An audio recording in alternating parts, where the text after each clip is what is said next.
Bonsoir à tous les enfants. L'histoire de ce soir, écrite et présentée par le monde des enfants, s'intitule Tao le panda. Cette histoire va bientôt débuter. Mais avant de poursuivre, j'aimerais savoir quelque chose. T'es-tu brossé les dents? As-tu enfilé ton pyjama? As-tu fait un bisou à tes parents? As-tu attrapé ton doudou? Et t'es-tu installé dans ton lit? Bien, l'histoire peut donc commencer. C'est parti.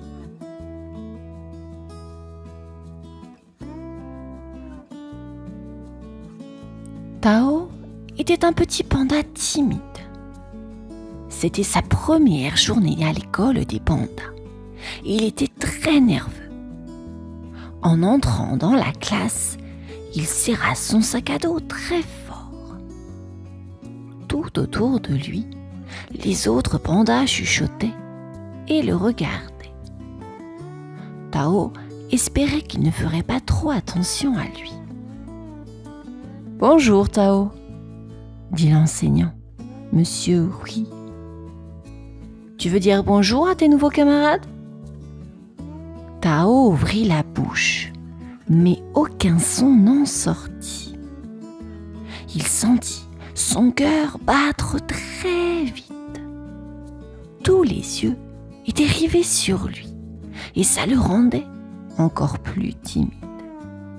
Finalement, il murmura un tout petit « Bonjour » que presque personne n'entendit. Les autres pandas chuchotèrent encore. Un grand panda, nommé Bao, chuchota à son voisin. « On dirait que Tao a oublié comment parler. » Les pandas autour de Bao éclatèrent de rire. Tao baissa les yeux. Il aurait préféré être ailleurs, loin de tous ces regards. À la récréation, Tao alla se cacher sous un arbre dans la cour. Il sortit son carnet de dessin. Dessiner était ce qu'il aimait le plus au monde. Il dessinait des arbres, des oiseaux et même des montagnes. Chaque trait de crayon l'aidait à oublier sa timidité. « Hé, Tao !» cria Bao en jouant au ballon avec ses amis. « Tu veux jouer avec nous ?» Tao leva les yeux, mais ne répondit pas. Il n'était pas prêt à se joindre aux autres. Il préférait rester seul avec ses dessins. Peut-être qu'un jour, il aurait le courage de parler. Mais pour l'instant, son carnet de dessin était son meilleur ami. Les jours passèrent et Tao parlait toujours aussi peu. Chaque matin, il arrivait à l'école en espérant que ce jour serait différent. Mais Bao et ses amis ne cessaient de se moquer de lui. « Hé, Tao !» criait Bao en rigolant. « As-tu perdu ta voix pour de bon ?» Les autres pandas riaient à chaque fois. Tao se sentait de plus en plus petit. Il se demandait pourquoi il n'arrivait pas à parler normalement comme tout le monde. Même quand il voulait répondre, sa voix restait bloquée, comme si elle était prisonnière quelque part. Un jour en classe, Monsieur Hui demanda à Tao de lire à haute voix. Tao essaya de commencer, mais il n'y parvint pas. Bao, assis juste derrière lui, chuchota. « On va tous s'endormir avant qu'il ait fini. » Les pandas rirent encore. Tao rougit et baissa la tête. Il n'avait qu'une envie, disparaître. À la récréation, Tao se réfugia une fois de plus sous son grand arbre. Il sortit son carnet de dessin et commença à dessiner. Ses mains bougeaient rapidement, dessinant un grand dragon qui volait dans le ciel. Le dragon était courageux, fort, tout ce que Tao aurait voulu être. Mais même le dessin ne suffisait plus à chasser sa tristesse. Les moqueries de Bao résonnaient dans sa tête comme un écho. Tao se demandait s'il allait devoir passer toute l'année à se cacher. Peut-être que les autres pandas ne comprendraient jamais qu'il avait simplement peur de parler. Il soupira et continua à dessiner, espérant que les choses s'arrangeraient un jour. Un après-midi, alors que Tao était assis seul sous son arbre préféré, une voix douce l'interrompit. « Bonjour Tao, dit Madame Mei, la conseillère de l'école. Puis-je m'asseoir avec toi ?» Tao hocha la tête timidement. Madame Mei s'assit à côté de lui et jeta un coup d'œil à son carnet de dessin. Tao avait dessiné un grand dragon volant au-dessus des montagnes. « C'est très beau, » dit-elle en souriant. « Il a l'air très courageux. » Tao ne répondit pas, mais un léger sourire apparut sur son visage. C'était rare que quelqu'un remarque ses dessins. « Tu sais, Tao, » continua Madame Mei, « parfois, il est plus facile de parler avec des images qu'avec des mots. Tes dessins sont une belle façon de t'exprimer. Est-ce que tu voudrais me montrer d'autres dessins ?» Tao, hésitant, ouvrit son carnet et lui montra ses créations. Il avait dessiné des paysages, des animaux et même des scènes de la cour de récréation. Madame Mei regarda attentivement chaque dessin, impressionnée par son talent. « Tu as beaucoup de talent, Tao, » dit-elle, « et je pense que tes camarades aimeraient aussi voir tes dessins. Parfois, les autres ne comprennent pas ce que l'on ressent, mais si tu leur montres ce que tu as dans ton cœur à travers ton art, peut-être qu'ils commenceront à mieux te connaître. » Tao réfléchit à ce que Madame Mei venait de dire. Peut-être qu'elle avait raison.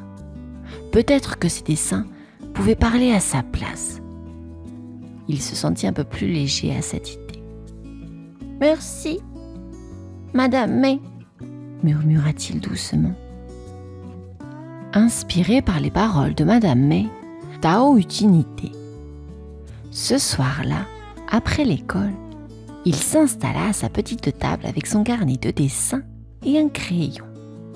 Il allait créer une bande dessinée, une histoire qui expliquerait ce qu'il ressentait sans avoir besoin de parler. Tao commença à dessiner un panda, tout comme lui, mais avec une différence. Ce panda avait perdu sa voix à cause d'un sortilège jeté par un méchant sorcier. À chaque page, le petit panda essayait de retrouver sa voix, mais il échouait. Alors, il trouvait une autre façon de s'exprimer. Il dessinait tout ce qu'il voulait dire. Au fil des pages, le panda rencontrait d'autres animaux qui, eux aussi, avaient des problèmes.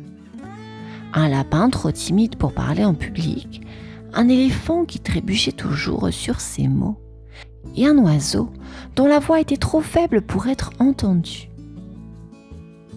Ensemble, ils formaient une équipe et utilisaient leur talent pour aider les autres animaux de la forêt.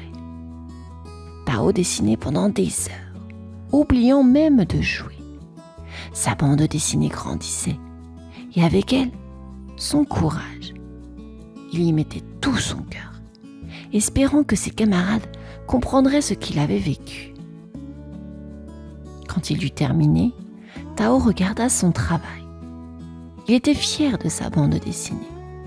Pour la première fois, il sentait qu'il avait quelque chose à dire, même sans utiliser sa voix. Le lendemain, Tao décida d'apporter sa bande dessinée à l'école. Il n'était pas sûr de ce qu'il allait se passer, mais il savait qu'il devait essayer. Le lendemain, Tao arriva à l'école avec sa bande dessinée bien serrée dans son sac. Son cœur battait fort, mais il se sentait prêt.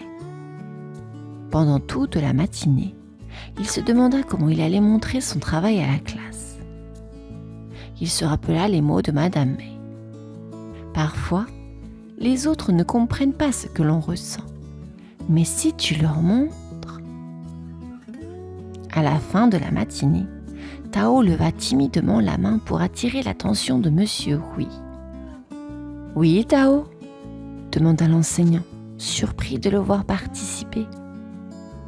Tao se leva lentement et sortit sa bande dessinée. Il prit une grande inspiration et dit doucement: « J'ai fait une bande dessinée. Je voudrais la partager avec la classe. » Toute la classe se tourna vers lui. Bao fronça les sourcils, mais resta silencieux, curieux de voir ce que Tao avait fait. Monsieur Hui hocha la tête avec un sourire chaleureux. « Bien sûr, Tao, viens devant. » Tao s'avança devant la classe, ses petites pattes tremblantes. Il ouvrit son carnet et commença à montrer les pages une par une. Il ne parla pas beaucoup, laissant ses dessins raconter l'histoire.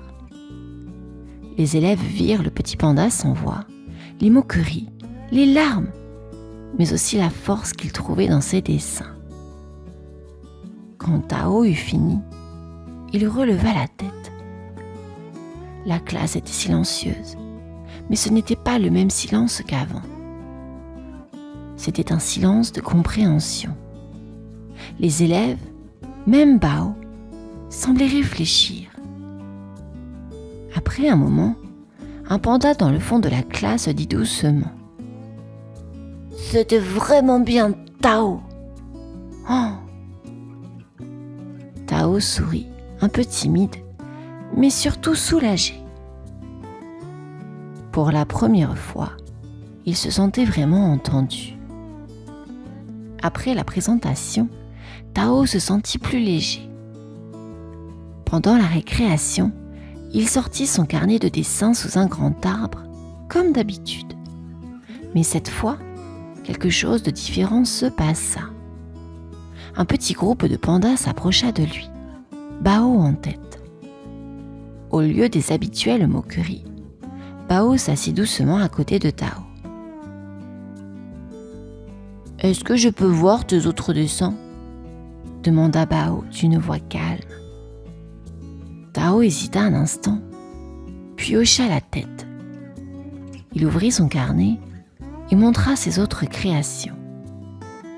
Bao et les autres pandas regardaient les dessins avec émerveillement. « Tu as vraiment un talent incroyable !» dit Bao. « Je ne savais pas que tu pouvais dessiner tout ça. » Tao sourit timidement, heureux de voir que ses dessins étaient appréciés. Les autres pandas commencèrent à poser des questions. « Comment tu fais pour dessiner les montagnes si bien ? Et ce dragon, il est tellement cool !» Tao répondit avec quelques mots ici et là, mais surtout avec des gestes, montrant comment il utilisait son crayon pour créer des ombres et des formes. Les pandas écoutaient attentivement, admirant son travail. Petit à petit, Tao se rendit compte qu'il n'était plus seul. Ses camarades, qui se moquaient de lui auparavant, voulaient maintenant être ses amis. Ils jouèrent même ensemble à un jeu d'imagination où chacun dessinait des créatures fantastiques. À la fin de la journée, Tao quitta l'école avec un grand sourire. Pour la première fois, il se sentait accepté et compris. Il avait trouvé une nouvelle façon de s'exprimer et de se faire des amis. Tao savait maintenant que, même sans beaucoup de mots, il pouvait toucher les cœurs de ceux qui l'entouraient. Fin de cette histoire, les enfants. J'espère qu'elle vous aura plu. Je vous souhaite une bonne nuit. À bientôt.